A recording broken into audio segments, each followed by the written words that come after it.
Que le Seigneur te bénisse abondamment. Acclame bien pour la gloire de Dieu.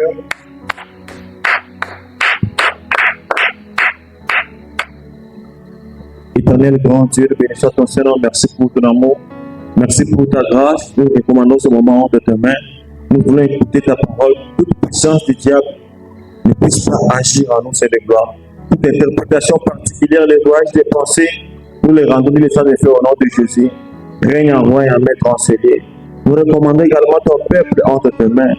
Toi, les prédicateurs par excellence, parle à nos cœurs pour que la vie nous soit donnée.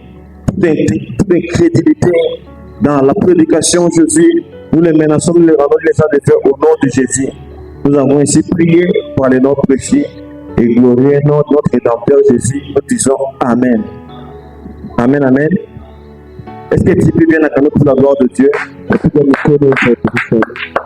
Acclame bien pour la gloire de Dieu. Lisons quelques écritures rapidement.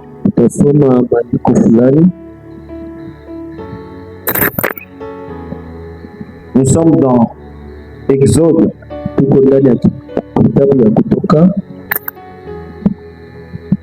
Exode.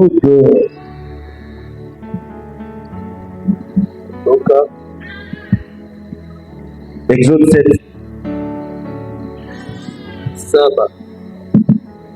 Nous lisons. Voilà. Nous lisons le verset 4.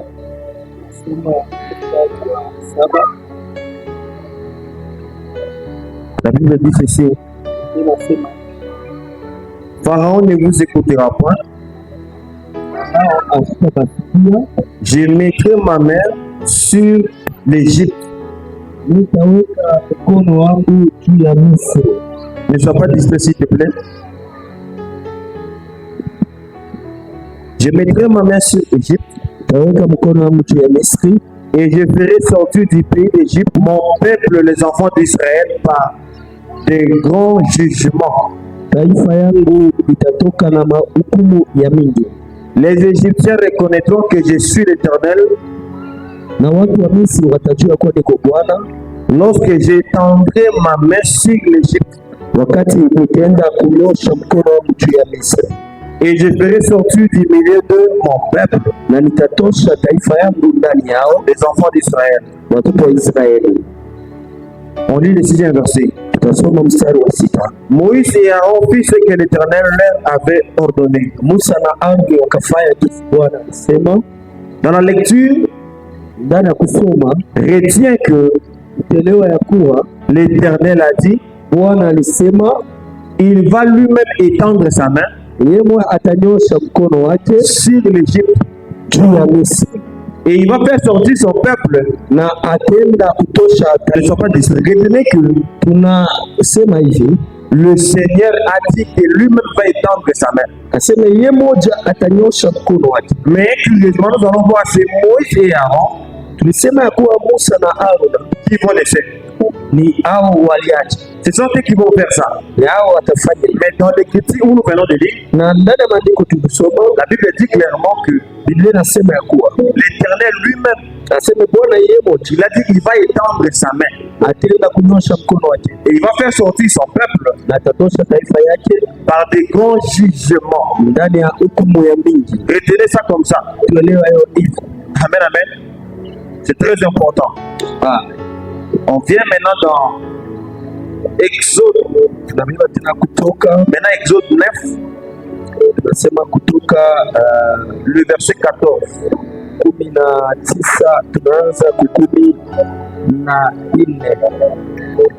Je crois que le Seigneur va te bénir ce soir. Car cette fois, je vais envoyer toutes mes plaies contre ton cœur.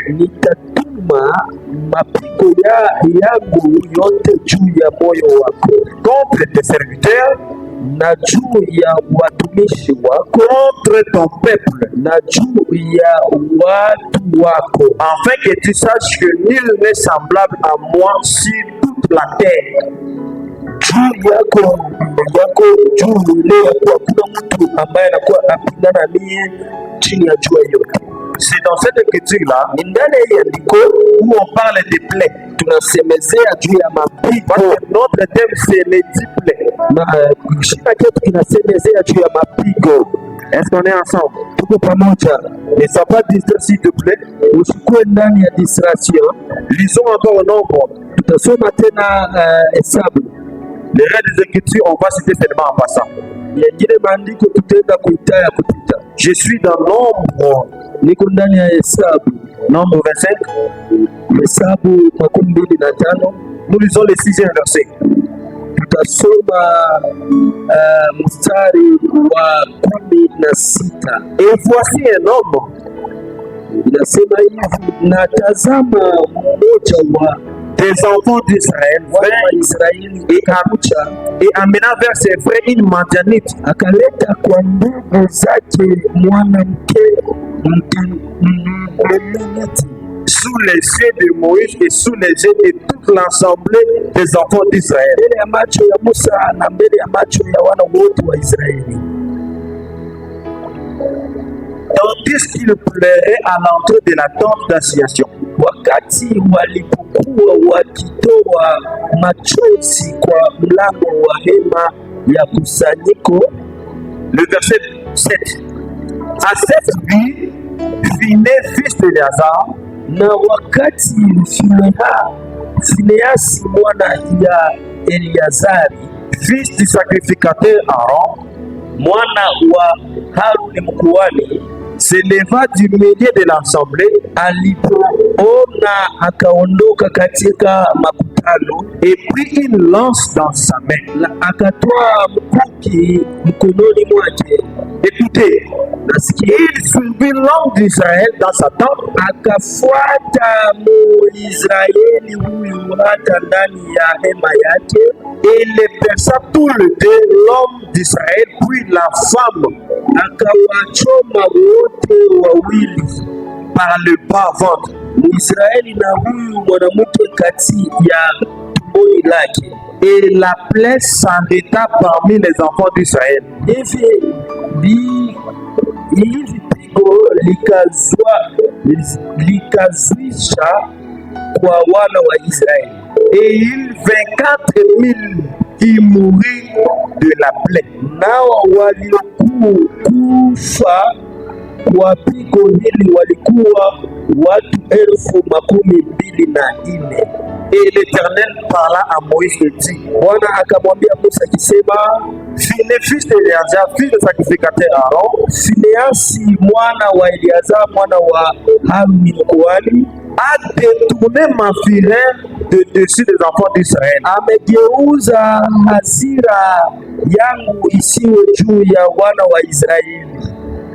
Amen, amen. Comprenez très bien que Tutaelewa ya kuwa la plaie ici, c'est l'expression de la colère de Dieu.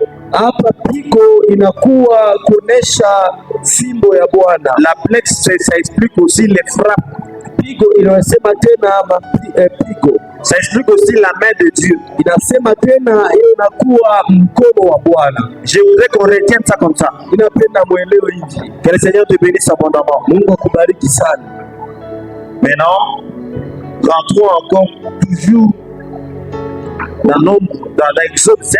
Hapa turudie sasa ndani ya Hesabu 7. Nous lisons le 19e verset. Tunasoma mstari wa 19. L'Éternel dit à Moïse, Bwana akamwonyesha Musa. bon, commençons à partir du verset 18. Tuanzie kwa mstari wa 19.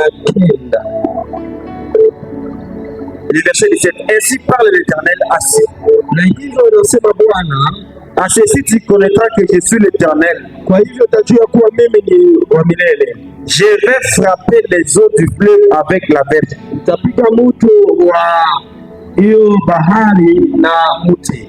Retenez que dans l'Exode 7, le verset 4, Utaelewa kuwa ndani ya Kutoka le 7, Seigneur avait dit que lui-même il va étendre sa main sur Bwana yeye ataenda kunyosha mkono wake juu ya Misri. Ici l'Éternel parle. Na hapa Bwana anasema Il dit il va lui-même frapper la mer. Anasema sasa hapa mimi ndapiga hiyo bahari. Amen, amen.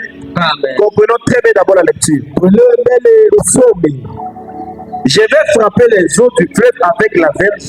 Na mimi nitapiga moto kabisa na hiyo mti dans ta main, ambayo inakuwa ndani ya mkono wako. Elles seront changées à sang. Na itaenda kubadilishwa kwenye damu.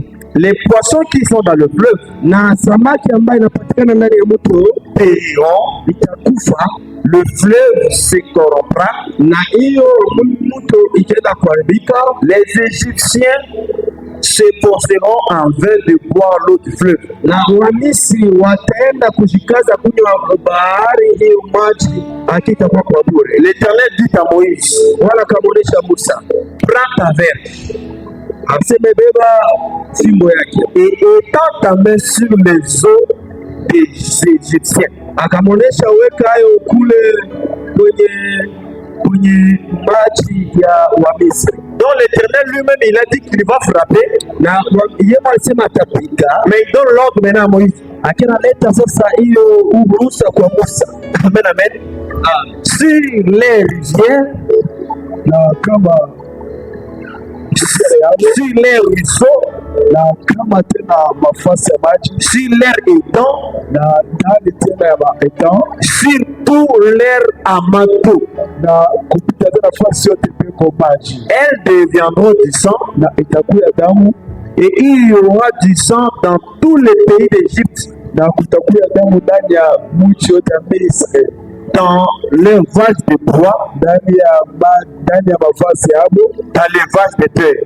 ndani ya mavazi ya kulongo. C'est très important. Amen. L'Éternel a dit que lui-même il va frapper, mais il va dire à Moïse. Amen, amen. Amen. C'est Moïse maintenant qui va prendre les paroles de l'Éternel pour pouvoir les exécuter. Mais on va étendre la verge sur le fleuve. Mais selon la lecture, la Bible dit, on a cité tous les eaux qui sont en Égypte. On a dit les rivières, les ruisseaux, même les flaques d'eau. Cela va plus le même dans des citernes là où ils ont stocké de l'eau. Ça va plus le même dans des vases. Amen, amen. Amen. Donc ils ont de l'eau même dans des vases. Les vases made de bois, tout comme de terre. Mais la Bible dit que toutes ces eaux-là seront échangées à sang. Ça explique l'expression de la colère de Dieu. Amen, amen. Amen. Que le Seigneur donne l'explication de sa parole au nom de Jésus. Qu'est-ce qui s'est passé? Moïse, c'est lui que le Seigneur a choisi pour sauver son peuple. Il est d'abord Dieu. Dans Exode 7, le premier verset, quand vous descendez, la Bible dit que je te fais Dieu. L'Éternel a dit à Moïse qu'il fait Moïse Dieu devant Pharaon. C'est très important de comprendre ça comme ça. Parce que l'épée sauvée, et celui qui est Dieu. L'épée sauver le peuple, et celui qui est roi. Amen, amen. Amen. Est-ce qu'on est ensemble? Voilà pourquoi nous disons ceci, que le premier pharaon qui était avant avait connu Moïse. Lui il n'avait pas de problème avec Moïse. Mais après ça, quand un autre pharaon est venu, c'est ce pharaon qui n'avait pas connu Moïse. Parce que les pharaons qui étaient avant l'autre avaient accueilli Moïse dans sa main. Et Moïse avait grandi dans le palais royal. Mais quand Moïse il a grandi, la Bible dit que Moïse était devenir grand, il n'avait pas voulu être appelé fils de Pharaon. Parce que Moïse, son origine, n'était pas un Égyptien. Moïse, c'était un hébreu. Comment il a su ça? Parce que quand Moïse a été tiré des eaux, c'est lui qui l'avait allaité, c'était sa propre mère. Amen, amen. Et il ne s'est pas nourri de ma mère, de la fille de Pharaon. C'était sa propre mère qui l'avait allaité. Amen, amen. Je sais que ce n'est pas écrit comme ça, mais moi je crois que pendant que sa maman était en train de l'allaiter, il était en train de nous parler. Pour lui dire que toi, malgré que tu vis là-bas, tu n'es pas de leur nombre. Tu es un hébreu. C'est pourquoi quand Moïse a vu les deux hébreux en train de se battre, il va dire à l'autre, pourquoi faire petit ton frère? Mais quand tu vas trouver l'Égyptien et l'hébreu, il va tuer l'Égyptien. Mais il va épargner son frère. Parce que quand même Moïse vivait en Égypte, il savait que lui, il n'est pas un Égyptien. Amen, amen. Quand même cet aspect-là, elle est devenue aujourd'hui vulgaire même sur les réseaux sociaux. Parce que lors de quand on devait affronter les Égyptiens, et c'est grave de voir même des prédicateurs, des hommes de Dieu, en train de brandir des versets de la Bible, les images où les léopards en train de frapper l'Égyptien. On a même simulé les vidéos. Ça veut dire quoi réellement tuer l'Égyptien? On ne peut pas plaisanter avec les députés. Amen, amen. Est-ce qu'on est ensemble? On acclame très fort pour la gloire de Dieu. Donc Moïse était un roi. Il était roi en Israël. Il était aussi un grand prophète. C'est pourquoi il devait sauver le peuple. Parce que dans la Bible, un roi c'est un sauveur.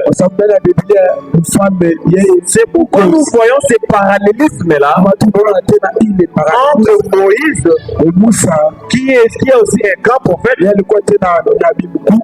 et Jésus-Christ qui est aussi un grand prophète.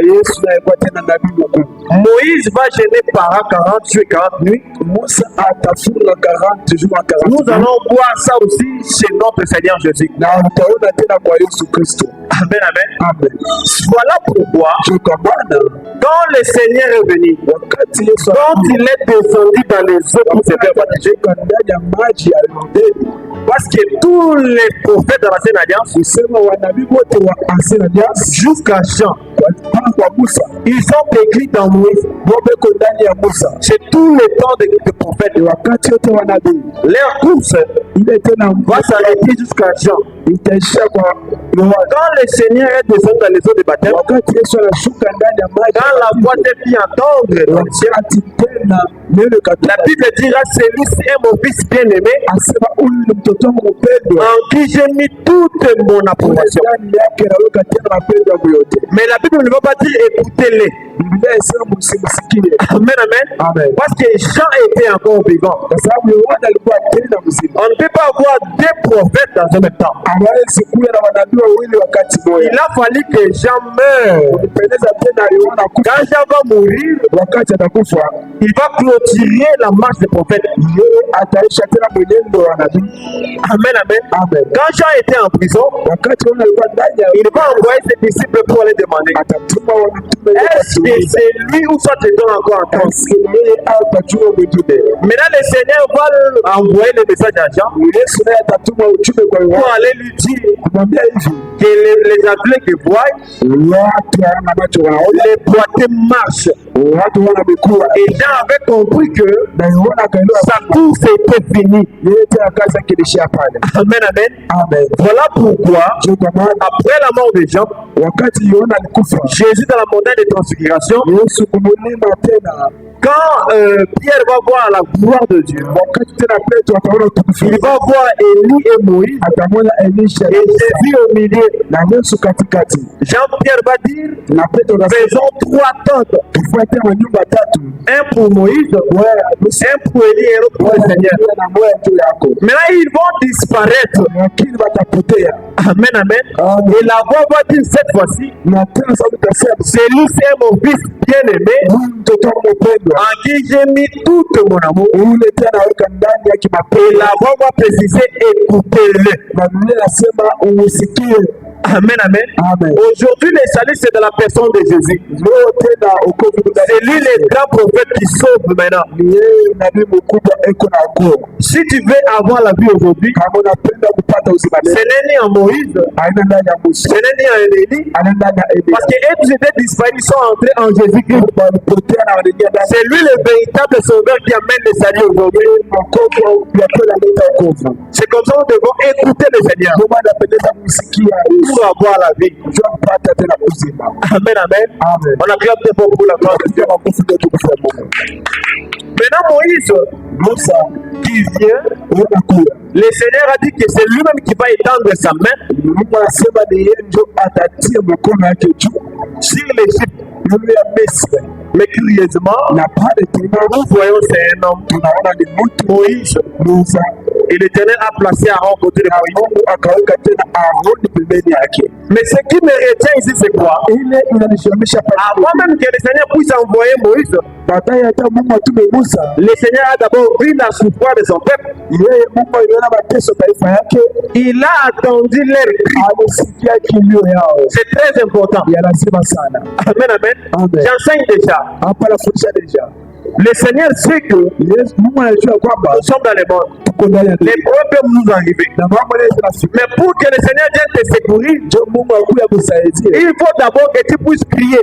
Inapeleza mbele ulalamike. Cet enseignement, Na hii mafundisho c'est un enseignement riche. ni mafundisho C'est tena pour ta bénédiction. ndio baraka yako. Amen, amen. Amen. Quand on va enseigner sur les enfants d'Israël et l'Égypte, les parents, Israeli na watoto wa Misri. mais nous pouvons tirer des instructions pour nous qui vivons dans ces temps. Tosha tena mafundisho juu ya sisi. On a tous des difficultés, Tuko na maneno, on a des problèmes. tuko na maneno. Mais nous devons d'abord crier à Dieu. Kumlilia Mungu. Dieu peut te voir en train de souffrir. Mungu anaweza kuona Dieu unateseka. peut voir comment tu es sous la prise du diable. Anaweza kuona vile uko chini ya shetani. Amen, amen. Amen. Mais ce que le Seigneur veut, Na ile Mungu anapenda c'est que tu puisses crier. wewe ulalamike. Quand tu cries, Wakati c'est unalalamika alors que le Seigneur va envoyer sa parole. sasa Mungu anatuma neno yake. Parce que les enfants d'Israël n'ont pas fermé leur bouche. Watoto wa Israeli wakufunga kinywa yao. Ils ont crié. Walianza lalamika. Mais l'Éternel a vu leur souffrance. Mungu aliona mateso yao. Mais quand ils ont crié, Wakati walilalamika, c'est alors que le Seigneur est descendu. wakati sasa pale Mungu atashuka. Il est venu en Moïse. Anakuja ndani ya Parce que Moïse, Musa. c'est un homme fait Dieu. Ni ule mtu Mungu anafanya. Et Jésus-Christ, Na Yesu c'est un Dieu fait homme. ni ule Mungu anafanya mtu. Ce sont là les deux grands prophètes. Ile ni wanabii wa nene. Amen, amen. Amen. Maintenant, quand le Seigneur a vu la souffrance de son peuple, Wakati tena Mungu ana mateso il taifa est descendu. na akashuka Et j'ai dit déjà à quelqu'un, na bia mtu quels que soient les problèmes que tu traverses, ingawa maneno kunayo, quelles que soient les difficultés que tu traverses, ingawa majifunike kunayo, si ce soir tu cries seulement à Dieu, mama mnaelewa mlalamikia Mungu parce que les yeux du Seigneur, kwa sababu tena Dieu voit tes souffrances. Mungu anaona mateso yako. Il a créé l'oreille, lui-même il a les oreilles pour attendre le cri de son peuple. Aliumba nisikio eko na sikio. Mais le problème c'est que tu puisses crier. Mambo iko pale ulalamike. Et ce soir, je crois que tu vas crier à Dieu. Na wewe leo unamlalamikia Mungu. Amen, amen. Amen. Tu vas remarquer Utaona hivi que quand Moïse est arrivé, wakati Musa anafika il était venu avec la verge. alikuwa tena na moti. Quand il a jeté la verge, Wakati anatupa la verge s'est transformée en serpent. ile tena bakora inakuwa nyoka. Les magiciens de Pharaon Na wewe majisia Farao ont reproduit la même chose. na wao wakaonesha kitu mpaka kile. Est-ce qu'on est ensemble? Tuko pamoja. On acclame très fort pour la gloire de Dieu. Piga makofi na utukufu wa Mungu. Donc, ce que le Seigneur avait fait par le canal de Moïse, Ile Mungu alifanya kupitia Musa. Pharaon aussi, Farao avec ses enchanteurs na yeye et ses magiciens, ils ont reproduit la même chose. na wao wakafanya kile kitu. C'était quoi leur but? Ilikuwa nini shabaha yake? De montrer que celui qui est venu vous libérer sur notre esclavage, Kuonyesha ule alikuwa kuniokoa il n'est pas puissant que nous. asitupitie C'est qu'il mambo. fait, Ile anapenda nous aussi nous le faisons. na sisi tunaifanya. Parce que le but du Seigneur, Ile tena shabaha c'était que pour que son peuple juu ya taifa yake puisse quitter l'Égypte utoke ndani ya Misri et aller le servir. naende kamtumikia. Maintenant, Pharaon, Sasa naye c'est que ce Farao, peuple-là est très utile à ses côtés. wale watu walikuwa lazima sana pembeni yake. Non seulement il a multiplié des corvées, Aina mpaka sema leta tena kazi ya Mungu, mais il va faire aussi des miracles et des prodiges pour séduire les peuples, atafanya tena miujiza juu ya kuseduka taifa pour qu'ils restent toujours en Égypte. juu babakie ndani ya Misri. Amen, amen. Amen. C'est ça les stratégies du diable. Ndio ile strategia shetani. Si le diable veut te retenir Kama shetani anapenda awakie na wewe dans la pensée, dans l'idolâtrie, dans la mauvaise vie, ndani ya maisha mabaya, il va te présenter aussi des miracles na yeye atakuonesha qui miujiza sont aussi similaires à ce que le Seigneur fait. na hiyo iko na ambatana na ile Mungu anafanya. Est-ce qu'on est ensemble? Tuko pamoja. Mais le but, c'est de retenir dans les ténèbres. Mais lakini Shabani ubakie ndani ya giza. Parce que c'était ça la mission Ile de Pharaon. ilikuwa tena mission ya Farao. Même quand Aaron a étendu la verge sur le fleuve, Hata wakati tena Aaron aliweka mapora la Bible dit que le fleuve s'est transformé en sang. na ile tena maji yote ikakuwa tena damu. Même les rivières, les dents d'eau, Marivière yote fasi même les eaux qui sont dans les vases, hata ile maji cela a été changé en sang. na ikageuka kuwa damu. Mais curieusement, Na pale nous voyons les magiciens de Pharaon tunaona wawajisa Farao reproduire la même chose. na wao wanafanya kile kitu tena.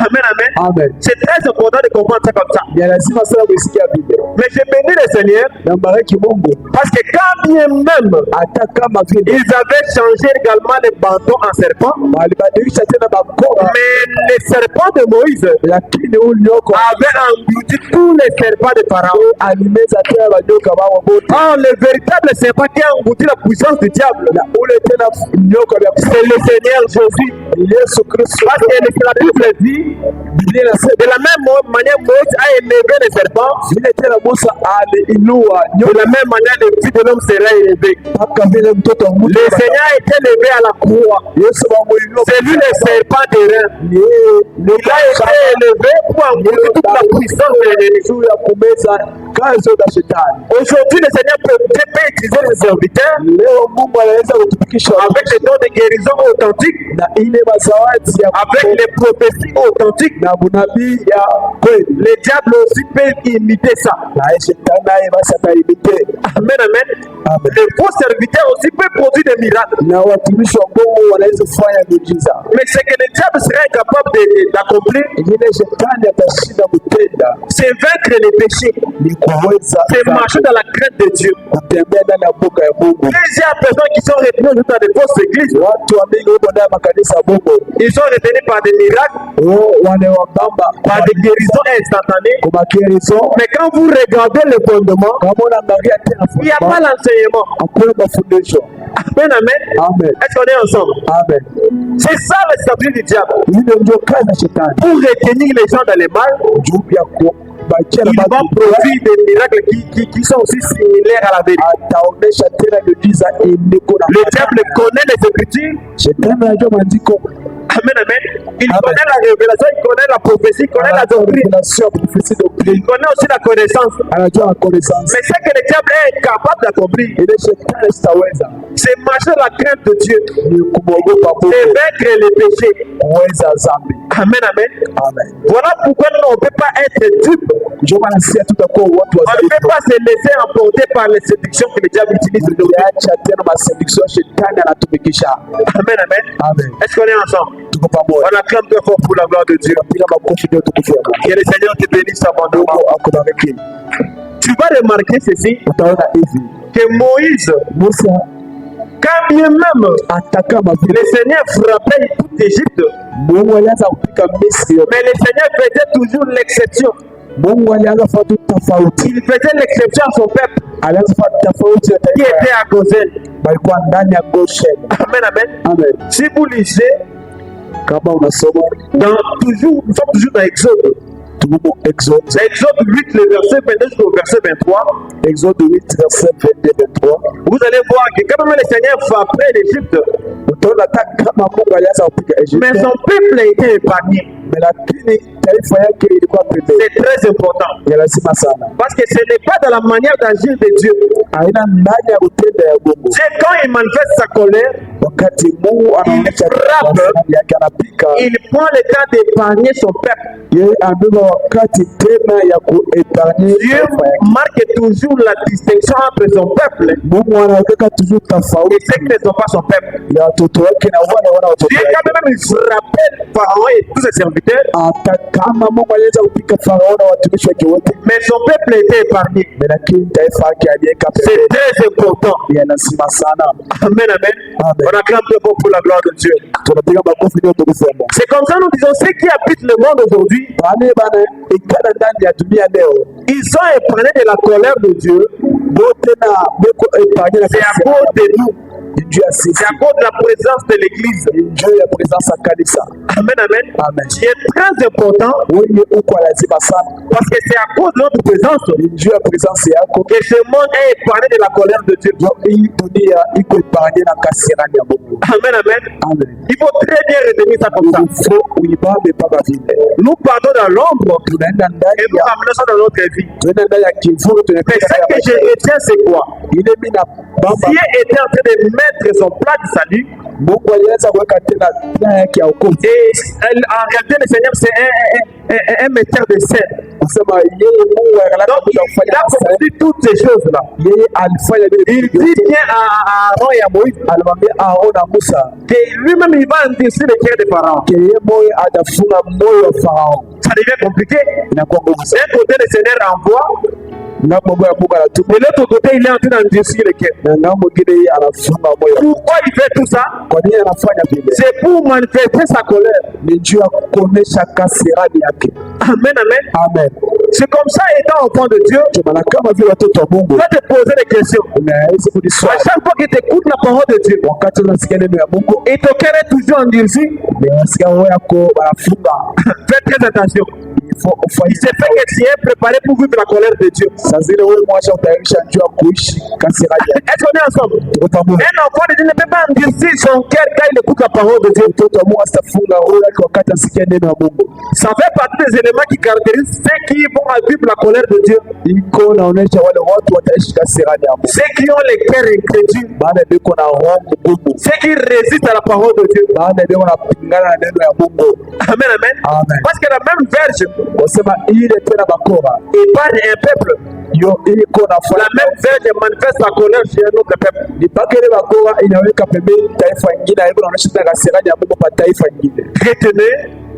Retenez qu'on a dit, le Seigneur viendra délivrer son peuple par des grands jugements. Car la Bible dit que les enfants de Dieu ne passeront pas au jugement. Le jugement a plusieurs explications dans la Bible. Mais le jugement explique aussi la colère de Dieu. Donc nous, Dieu ne nous a pas destinés à sa colère. C'est ça, Dieu ne nous a pas prédestinés au jugement. Amen, amen. Donc la condamnation, ce n'est pas destiné aux enfants de Dieu. C'est ça aussi le langage du jugement. Parce que ceux qui vivent dans le péché, ils sont déjà jugés. Mais c'est tout simplement la condamnation. Le jugement a été déjà arrêté dès l'éternité. Tu vas remarquer même à Sodome et Gomorrhe, le Seigneur avait déjà jugé ces gens-là. Mais ce qui manquait pour que cela soit accompli, c'était la condamnation. Amen, amen. Le prince de ce monde est déjà jugé. Je résume la pensée. La Bible dit que celui qui ne croit pas est déjà jugé.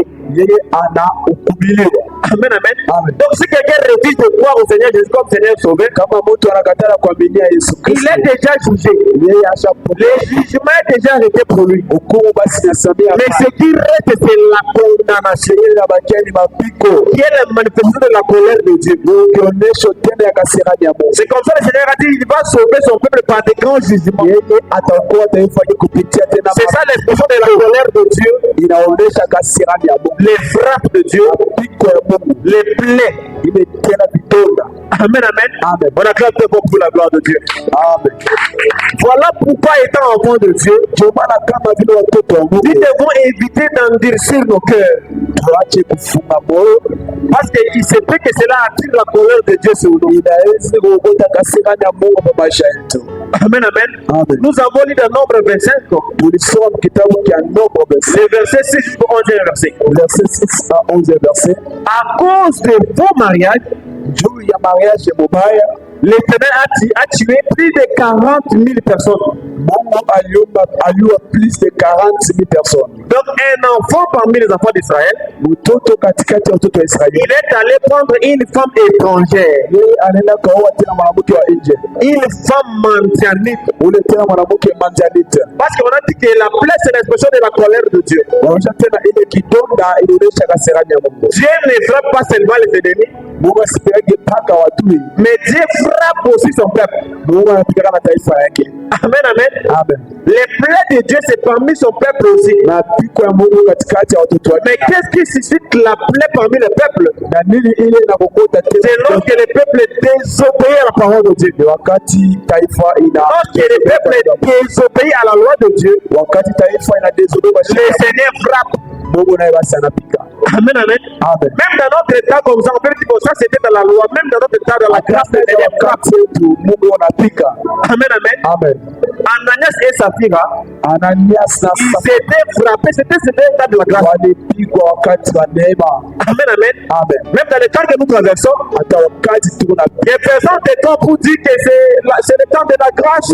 sema huu ni wakati ya neema. Le Seigneur est là en colère. Mungu iko la kole. Attention, Acha. la Bible dit Biblia inasema la grâce de Dieu neema ya Mungu source du salut. imetenda. Il nous enseigne à renoncer au dévouement. Yeye tufundisha tuache maneno mabaya. Amen, amen. Amen. Celui qui vit sous la grâce, Wewe unaishi ndani c'est ya celui qui sait renoncer au dévouement. ni wewe anaacha matendo C'est mabaya. celui qui ne vit pas dans le péché. Wewe unaishi ndani ya dhambi. Tu peux dire, bon, je vis dans le péché, Wewe sasa unaishi ndani ya c'est le temps de la grâce. wakati ya neema. Le Seigneur va nous appeler. Non, Mungu yeye asapeleka. la grâce est tout un enseignant. Wakati neema ni mafundisho. La grâce de Dieu, c'est une source du salut. Yeye neema tena ni Elle nous enseigne à renoncer au dévouement. inatufundisha tuache matendo Si mabaya. Pharaon a été frappé, Kama Farao c'est alipigwa parce qu'il dominait sur le peuple de Dieu. kwa sababu alianza kutawala taifa ya Mungu. Mais dans Nombre 25, Nombre 25, si la plaie si la manifestation de la plaie est apparue parmi le peuple, ile tena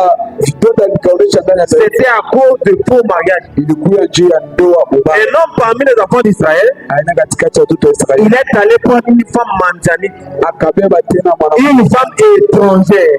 ule mwanamke wa nje, Et il est venu avec cette femme-là sous les yeux de Moïse anakuwa naye tena kubele ya et sous toute l'assemblée des enfants d'Israël. na kubele ya asambili ya watoto wa Israeli. Maintenant, Finé Sasa anafile va se lever avec sa lance.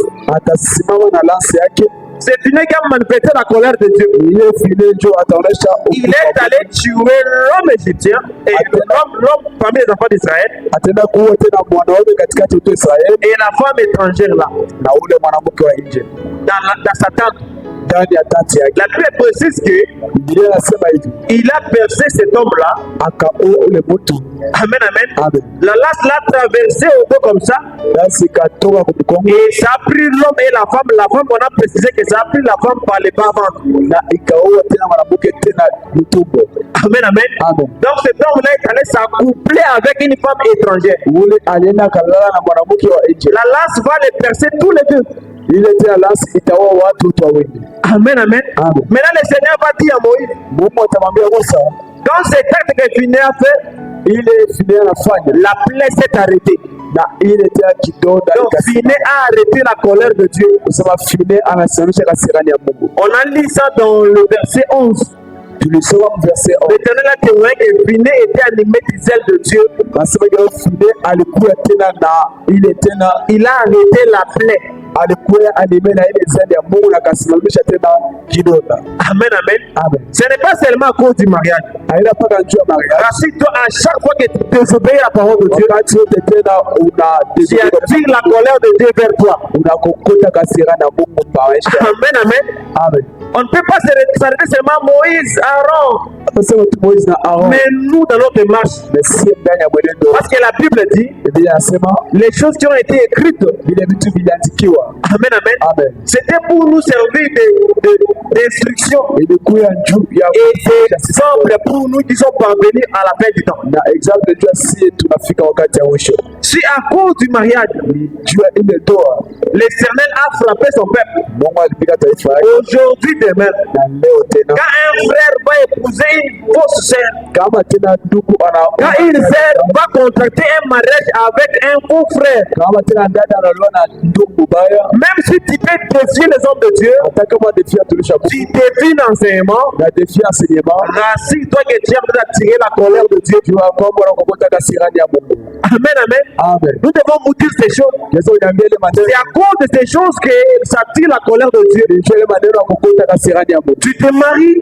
Unaoa, tu es en difficulté, uko na difficulty, vérifie ton mariage, angalia neno, vérifie comment tu as fait ton choix. angalia namna gani ufanya Est-ce que tu as respecté la parole de Dieu? wewe ulirespecte neno la Mungu. Ce sont des choses pareilles Vile maneno ya vile qui attirent la colère de Dieu. ilikuwa na kokota kasirani. C'est à cause de ces choses-là Nijue vile vitu que l'Éternel a frappé les peuples. ile tena Mungu alipika taifa. Amen, amen. Amen. Tu vas remarquer, Utaona hivi au temps de Noé, wakati ya Noa c'était toujours à cause de faux mariages, ilikuwa tu juu ya mandoa mubaya, parce que les hommes vivaient, watu walianza les kuishi, hommes étaient remplis, étaient pleins de voyants. watu walikuwa mingi pa dunia, Les gens mariaient et mariaient leurs enfants. na watu walianza kuona wanaonyesha watoto Dieu yao. n'était pas fâché. Lisez bien les petits. Mungu asikusirike. Mais qu'est-ce qui va attirer la colère de Dieu? Nini itakokota kasirani? Lorsque les fils de Dieu vont partir vers les filles du monde, Ni wakati watoto wa Mungu wataanza kwenda ils kwa vont les prendre en mariage. na wanaanza kubaoa. Ah, ça attire la colère de Dieu. Sasa fanya kokota kasirani ya Mungu. Amen, amen. Amen. Est-ce qu'on est ensemble? Tuko pamoja. Voilà pourquoi le Seigneur avait frappé Ndio maana tena Mungu alipiga au temps de Noé. wakati ya Noa. Il y a des choses que nous faisons, Huko vitu tunafanya cela attire la colère de Dieu. na wewe kokota kasirani ya Et Mungu. le Seigneur nous frappe. Na Mungu anatupiga. Est-ce qu'on est ensemble? Tuko On pamoja. acclame très fort pour la gloire de Dieu. Lakini makofi kwa tukufu ya Mungu. Et dans le temps de Noé, Na wakati ya Noa, quand l'Éternel a frappé, wakati Mungu alipika, les poissons, tous ceux qui vivaient dans l'eau, ile yote ilikuwa ndani ya maji. amen, amen. Amen. Parce que les poissons expliquent aussi l'immortalité. Kwa sababu tena samaki anaonyesha kukosa kufa. Quand cet homme-là qui voulait fuir, Wakati mtu alipenda quand le kukimbia, Seigneur l'a envoyé en mission, wakati Mungu akamtuma ndani ya au lieu de partir là où le Seigneur l'avait envoyé, ole aende fasi Mungu alimtuma, il s'est détourné de l'appel de Dieu. yeye akaenda tofauti na Mais arrivé dans le bateau, na kufika tena ndani ya bwato. le Seigneur avait fait en sorte qu'il y ait trouble. Mungu akafanya J'ai pas de Jonas. asemezaje, Et on va le prendre, on va le jeter dans l'eau. na watamtupa ndani ya maji. Et c'est les poissons qui vont les conserver. Ule vivants. tena samaki njo atakuchoma. Donc dans les poissons, nous voyons l'immortalité. Nasema ndani ya samaki tunaona kukosa kufa. Amen, amen. Amen. Mais quand le Seigneur frappe ici, en Égypte, Wakati Mungu anapika pale kwa Egypte, la Bible dit que les poissons étaient morts. Biblia inasema tena poisson alikufa. Amen, amen. Amen. Nous allons expliquer ça le vendredi. Tutaexpliquer vendredi. Amen, amen. Amen. Pourquoi quand le Seigneur a levé la mer, Kwa nini wakati tena Mungu akainua bakora dans les canaux de Aaron et Moïse, kupitia Aaron na Musa, ce n'était pas seulement les eaux du fleuve alina mpaka maji qui ya étaient devenues ensemble. ilikuwa damu, C'était aussi les eaux des rivières, maji ya mamtoni, les eaux, les flaques d'eau. yote ya machemchem, Amen, amen. Même les tanks hata kama et les eaux qui sont dans les vaches de terre, qui sont des vaches de bois, étaient tous changés ensemble. na ile maji ilikuwa ndani ya mitungi ilibadilika na kwa damu. C'est très important. Ya lazima sana. Quand le Seigneur se met à venger son peuple, Wakati Mungu anasimama quand le Seigneur frappe, Il frappe même du plus grand jusqu'au plus petit, il n'épargne rien. Yeye anapiga kuanzia mtoto mpaka mkubwa asiachake kitu. Amen, amen. Amen. C'était tous les autres Égyptiens qui étaient frappés. Ilikuwa watu wote wameshapikiwa. Le Seigneur n'avait pas épargné. Mungu asikuache mtu. Mais parmi son peuple, Ndani ya taifa yake, à Goshen, le Seigneur avait épargné son peuple. Goseni Mungu alibariki taifa yake. Quand bien même les magiciens avaient imité ça, Hata kama wamagicien waliimite ile, mais dans les suites de plaies, lakini mwembele tu vas voir que certains plaies étaient incapables pour que les magiciens puissent les reproduire. kulikuwa tena ile maple ingine wa magicien walikuwa capable ya kuifanya. Amen, amen. Je pense qu'on va voir ça. Najua kama tutaiona. Le Seigneur va produire encore des grenouilles. Mungu ataonyesha Il va produire beaucoup de choses. ataonyesha vitu vya mingi, Les autres, na ingine les magiciens vont les reproduire. watatumikisha nao ile, Même quand il va frapper hata wakati avec les ulcères et les maladies, na ils vont tenter de le faire, au watapima mais ils seront incapables. na wataweza Ils vont dire que ça, c'est le doigt de l'Éternel. asema hii ni mkilole ya Mungu. Peu importe, même si les diables Hata kama shetani peut imiter le Seigneur, anaizi peut imiter Dieu, mais il sera à un niveau itafika où le wakati diable sera incapable d'imiter Dieu. basi shetani atashinda kumwimitia Mungu. Amen, amen. Amen. Il y a des choses quand le Seigneur décide de le faire dans ta vie, Kuko vitu kama Mungu anasema vifanye kwa maisha, ton adversaire ne saura pas le faire. adversaire wako sitaweza kulifanya. Amen, amen. Amen. Je peux te lever aujourd'hui, Mungu anaweza kusimama leo, Dieu aussi peut faire des miracles sur la foi. anaweza kufuata na miujiza. Mais il y a des choses Kuko vitu que quand le Seigneur fait, kama tu Mungu anafanya, l'ennemi ne peut pas le faire. endelea kufanya. Amen, amen. Il faut que le Seigneur mette la distinction. Ifo Mungu auje tofauti. Est-ce qu'on est ensemble? Amen. On acclame très fort pour la gloire de Dieu. Katika makofi ndio tukufu wa Mungu. Que le Seigneur te bénisse abondamment. Mungu atubariki. Lisons 1 Corinthiens. Tunasoma 1 Corinthiens, Non, 2 Corinthiens plutôt. 2 Corinthiens. Nous sommes dans 2 Corinthiens. Tumetawa 2 Corinthiens. 2 Corinthiens 13. 2 Corinthiens 13. Non, 2 Corinthiens 11, nous lisons le 13e verset. 2 Corinthiens 11, 13 verset. Écoutez ce que dit la parole de Dieu. Sikia ile inasema neno la Mungu. Que le Seigneur te bénisse abondamment. Amen. Le verset 13. Verset 13. Ces hommes-là Wale watu sont des faux apôtres, wote wametumwa wa Mungu, des ouvriers trompeurs, watumishi wa Mungu déguisés en apôtres de Christ. wanajifanya sawa vile watumishi wa Mungu. Amen, amen. Amen. Ce que Pharaon avait fait avec ses faux prophètes, Ile Farao alifanya avec ses magiciens, na wamazisia wake, les choses n'ont pas changé. vitu vibadilike. Le diable continue comme ça. Shetani anatumika Il vile. y a aujourd'hui des faux apôtres. Tunaona wanabii wa Mungu, Amen, amen. amen, Des faux ouvriers, watumishi wa Mungu mais ils se sont fait passer pour apôtres de Christ. wanajifanya sawa vile wa mitume wa Kristo. Et cela n'est pas étonnant puisque Satan lui-même se déguise en ange de lumière. Ile aina ya kushangaisha kwa sababu shetani naye anajifanyaka sawa vile malaika. Le peuple est dans la souffrance. Wa taifa uko ndani ya L'Éternel envoie Moïse. Mungu akamtuma Quand Musa. Moïse produit telle chose, Wakati Musa anafanya hivi, l'ennemi de son côté, il produit la même chose. na yeye adui anafanya. Amen, amen. Amen. N'est-ce pas aujourd'hui on est confondu? Aujourd'hui on est confondu. Aina leo tukuwe Qui peko est réellement véritable serviteur de Dieu? na yule mtumishi wa Mungu ya kweli, Qui réellement sert Dieu? na yule anamtumikia Mungu. Tu arrives dans une émission comme ça, il y a des prophéties. Unafika fasi moja Mungu kuna nabii. C'est toujours la même Bible que nous lisons tous. Mpaka hii Biblia tunasoma. Maintenant, comment est-ce que le Seigneur va marquer la distinction? Namna gani Mungu atafanya tofauti? Même si le diable lui-même se déguise en ange de lumière, Hata kama mtu alifanya sawa vile mtu wa Mungu, il n'est pas donc étrange que ce ministre aussi se déguise en ministre de justice. na aina tena kushangaa waamuzi wake alifanya sawa vile waamuzi wa ndugu.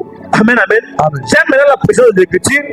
Napenda precision ya maandiko, Leur fin sera selon leurs œuvres. na mwisho yao itaonesha matendo. Le problème, c'est voir leur fin. Mambo ni kuangalia mwisho yao.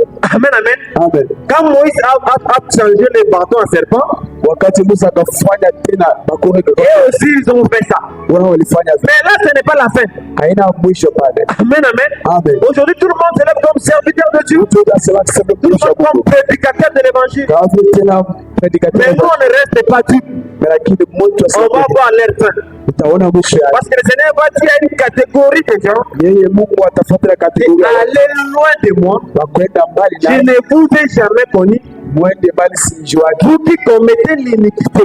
Wewe mwenye anza kufanya Et dhambi ils vont se justifier pour dire, na watasema kwamba n'est-ce pas, nous avons prophétisé en ton nom, tulitabiri kuchika n'est-ce pas, lako nous avons chassé les démons en ton nom. kuguza mapepo mjina lako. Amen, amen. Amen. Donc, en réalité, ça paraît comme s'ils faisaient également l'œuvre de Dieu. Walianza kufanya kazi ya Mungu. Mais le Seigneur va leur dire, Mungu atasema vous qui commettez l'iniquité, wewe unaanza kufanya dhambi. voyez comment le mystère de l'iniquité est tellement grand. Unavyotea misera inikite kwa Quelqu'un qui chasse des démons, mtu qui anafundisha mapepo. guérit des malades, Yeye anatuza il wagonjwa. prêche aussi la parole de Dieu. Anahubiri. Mais en réalité, il connaît en train de commettre l'iniquité. Yeye unafanya tena inikite. Amen, amen. Amen. C'est pourquoi tout serviteur de Dieu Jua mtumishi wa Mungu wote doit se rassurer yeye anapendeza que quand je fais l'œuvre de Dieu, ninafanya kazi ya Mungu. est-ce que je le fais vraiment selon les modèles Est-ce que nifanya kupitia tena modeli? des pères que au dernier jour le Seigneur me dit, je ne t'ai jamais connu. Kwani ile siku Mungu asema sikujui.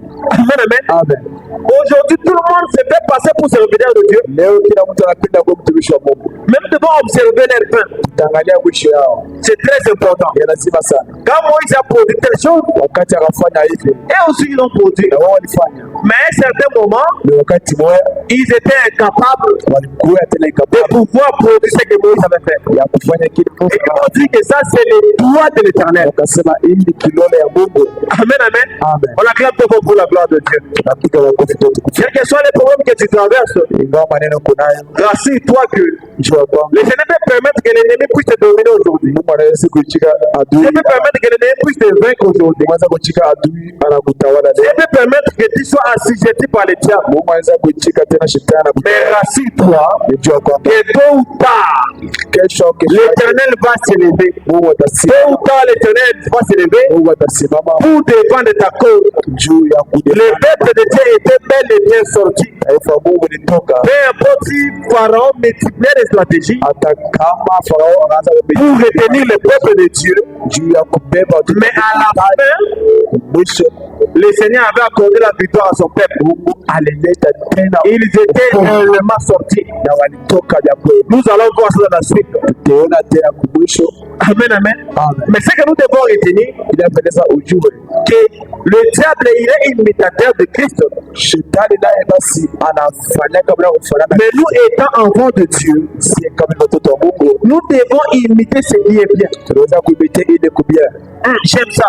Napenda ile. Amen, amen. Amen. Parce que aujourd'hui, Kwa sababu leo tout le monde kila mtu se dit imitateur de Christ. anajifanya imitateur wa Kristo. Quand tu viens à l'église, Kama unakuja kwa kanisa tu dis tu es imitateur de Christ. uko imitateur wa Kristo. Mais quand nous te regardons, Hata on ne tunapoangalia voit pas la vie de Christ en toi. atuone maisha ya Kristo ndani yako. Amen, amen. Amen. Les apôtres ont dit, soyez mes imitateurs, Paulo anasema mkuye wa comme moi je le suis de Christ. mtufanane kama vile À tunafanana. l'église, on n'imite pas tout le monde. Mukanisa baimitaye kila mtu. Amen, amen. Amen. Parce que quand le Seigneur a endurci le cœur de Pharaon, Wakati Mungu anafanya wafu c'est pour que Pharaon puisse vivre sa colère. ni ndio Farao aishi tena. Aujourd'hui, même à l'église, tous ceux qui viennent Leo hata wale watoto wanakuya ne seront pas sauvés. hawataokolewa. Le Seigneur a dit, il a tout fait pour un but, Anafanya kitu kyote na shaba, même les méchants pour le jour de sa colère. hata kama mtu mubaya juu ya siku ya C'est kanisa. pourquoi quand tu viens à l'église, Wakati unakuwa mkanisa tu dois imiter ce qui est bien. utaimite ile kwa mzuri. Amen, amen. Amen. Là, je suis dans 3 Jean 1er verset 11. Iko mu 3 Jean verset 11. La Bible nous conseille Biblia inasema hivi, de ne pas imiter le mal. moshi imite, On doit imiter ce qui est bien. mwanze kuimite vitu vizuri. Amen, amen. Amen. Dans l'église, Ndani ya kanisa si quelqu'un pose un bon acte, kama mtu anafanya tendo mzuri, cet acte-là ne sera pas répandu. ile kitu akitaweza Mais kuwa je donne un exemple simple seulement. analeta tu mfano Je donne kidogo. l'exemple à mon nom. Example ya mjina yangu. Je vais prendre toi pour que peut-être tu seras scandalisé. Kama ya mtaa wewe unaweza Je donne un exemple. nasema hivi, Par exemple, on arrive à m'attraper dans une chambre d'hôtel wananipata ndani ya shamba hotel avec une autre femme. na bibi mwingine. Ça, c'est un scandale. Ile ni skandali. Maintenant, si la nouvelle arrive à l'église, Kama ile mambo ya feo kanisa façon ça va se répandre. naomba vile tatembea Attends, tu n'as pas appris. wao sikie On a attrapé le frère Blaise. na mama tena De toute façon, il prêche là. wote De toute façon, il parle là, comme si il était rentré au ciel. Mais regarde, on l'a attrapé. Ça va se répandre. Amen, amen. Mais si un frère pose des bons actes, au lieu de répandre ça, au lieu de témoigner ça partout, non. Amen, amen. Les gens sont prêts à répandre la mauvaise nouvelle. Les gens sont prêts à répandre le mal. Amen, amen. Mais quand quelqu'un pose des bons actes, quand quelqu'un est zélé pour l'œuvre de Dieu, nous devons le prendre comme un modèle. Nous devons l'encourager. Nous devons l'imiter. Qui doit être un modèle pour nous. Amen, amen. On acclame pour la gloire de Dieu. C'est ça la vie des apôtres. C'est qui a caractérisé la vie des apôtres. Lisons la dernière écriture. Nous sommes dans 2 Thessaloniciens. 2 Thessaloniciens 3, le verset 7. 2 Thessaloniciens, verset 3, verset 7. Écoutez ce que dit la parole de Dieu. Vous savez vous-même comment il faut nous imiter. Amen, amen. Là sont les apôtres qui parlent. Car nous n'avons pas vécu parmi vous dans les désordres. Voici un modèle. Les apôtres ils ont recommandé au peuple de pouvoir imiter leur modèle. Ils donnent la première raison. Ils n'ont pas vécu parmi les peuples dans la vie des désordres. Amen, amen. Nous n'avons pas mangé gratuitement les pains de personnes. Mais dans le travail, dans la peine, nous avons été nous des jours à l'œuvre pour n'être à charge d'aucun de vous. Amen, amen. Dans ce contexte ici, vivre dans les désordres, c'est être paresseux, ne pas travailler. Amen, amen. Donc s'il y a des choses qu'on peut imiter, les serviteurs de Dieu sont zélés pour l'œuvre de Dieu. Nuit et jour, ils travaillent pour l'œuvre de Dieu. Les peuples doivent prendre ça comme étant un modèle. Amen, amen. Imiter ce qui est bien parmi les hommes de Dieu qui travaillent en Seigneur. Voyez les zèles que nous avons pour l'œuvre de Dieu. Prenez-nous comme modèle. Amen, amen. Nous et jour, on est dans l'œuvre de Dieu. S'il faut travailler aussi, on ne peut pas travailler non seulement pour la nourriture qui périt. On doit aussi travailler pour l'œuvre de Dieu. Le travail par rapport à nos propres besoins, c'est important. Mais nous devons travailler également pour l'œuvre de Dieu. Amen, amen. Ce n'est pas que nous laissions le droit, mais nous avons voulu vous donner en nous-mêmes un modèle à imiter.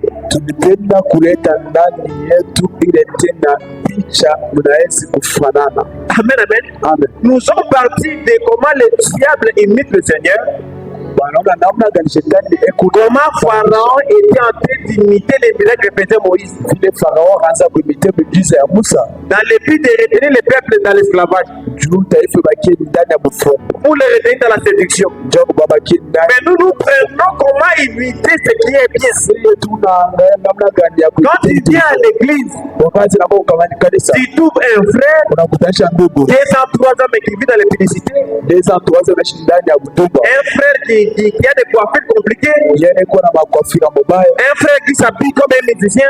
Ne le prend pas comme un modèle. Amen, amen. Il n'est pas un modèle à imiter. Une sœur qui vit dans la tétidesse, dans la désobéissance, qui résiste à la parole de Dieu, ne la prend pas comme un modèle. Amen, amen. C'est ça les apôtres, ils ont dit. Leur vie était un modèle parmi les peuples. Amen, amen. Car lorsque nous étions chez vous, wakati tulikuya kwenu, nous vous disions expressément, tulianza niambia wakati yote, si quelqu'un ne veut pas travailler, qui ne mange pas non plus. kutumika asikule. Mais nous apprenons cependant qu'il y a parmi vous Na tunajua kama wako katikati yenu quelques-uns qui vivent dans le désordre, watu wanaishi ndani ya desordre, qui ne travaillent pas, wale watumike mais qui s'occupent de vitilité. weko na ona tu mambo ya bure. Amen, amen. Amen. Nous devons déployer notre zèle pour l'œuvre de Dieu. Inapendeza tena tuoneshe Nous kazi devons également travailler, na tutumike parce que c'est en travaillant ndani ya kutumika que le Seigneur va nous bénir. ndio Mungu atatubariki. Nous avons besoin de finir la construction, Seigneur. Lazima ya kuisha tena construction. Nous avons besoin de renouveler nos instruments. Tuko na lazima ya kurenouveler On a des projets, celui d'acheter une parcelle. tuko na projet ya kuuza pango. Mais toutes ces choses-là, Ile vitu vyote dépendant de ta superflu, iko na dependre na ile le pain que tu vas apporter, kidogo le utakuja na pain que l'autre va apporter, ile mwenye ataleta pour faire avancer l'œuvre de Dieu. ya kuendesha kazi ya Mungu. Pour cela, nous devons éviter la paresse, Maana il faut éviter paresse, non seulement dans notre travail, dans nos projets, aina paka ndani ya makazi yetu, ndani ya maprojet, mais aussi dans l'œuvre de Dieu. na ndani ya kazi ya Mungu. On acclame très fort pour la gloire de Dieu. Tunapiga makofi ndio tumfie Que le Seigneur te bénisse abondamment. akubariki Que tena. le Seigneur t'accorde sa grâce au nom de Mungu Jésus. akujalie neema yake. Dans Osée 6, le premier verset, Osée 6 premier verset. la Bible dit le Seigneur lui-même frappe. Mungu asema yeye Le Seigneur lui-même vient blesser. mwenyewe tena anavuta Et ensuite, il vient bander les na blessés. yeye anakuya tena kufunika vidonda.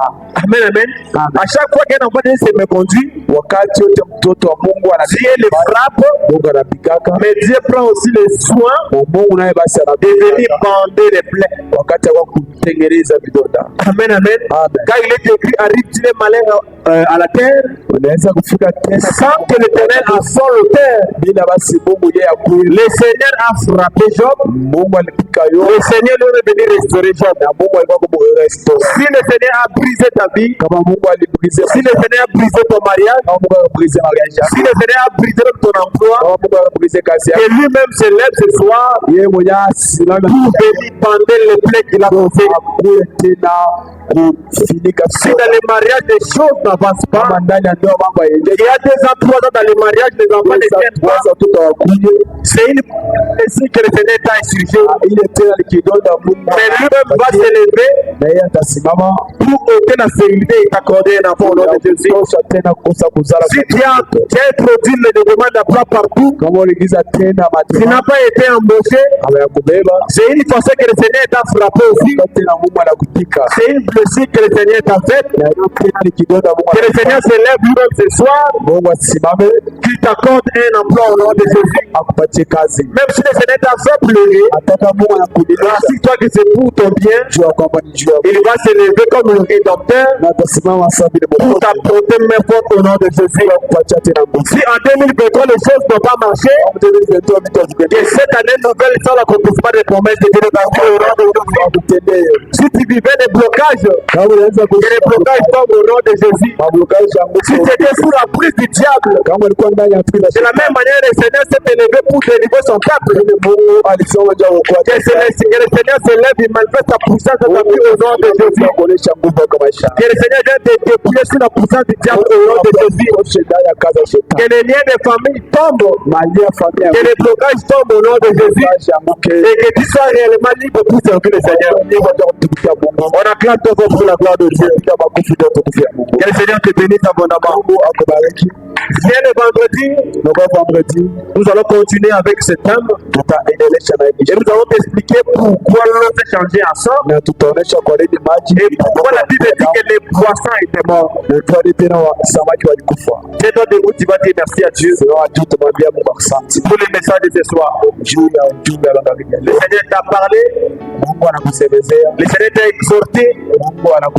Qu'importe le problème que tu traverses, tu ne peux pas te laisser emporter par la séduction que le diable te manifeste. Même si le diable domine ta vie, mais comme il est écrit, l'Éternel ne reviendra pas toujours.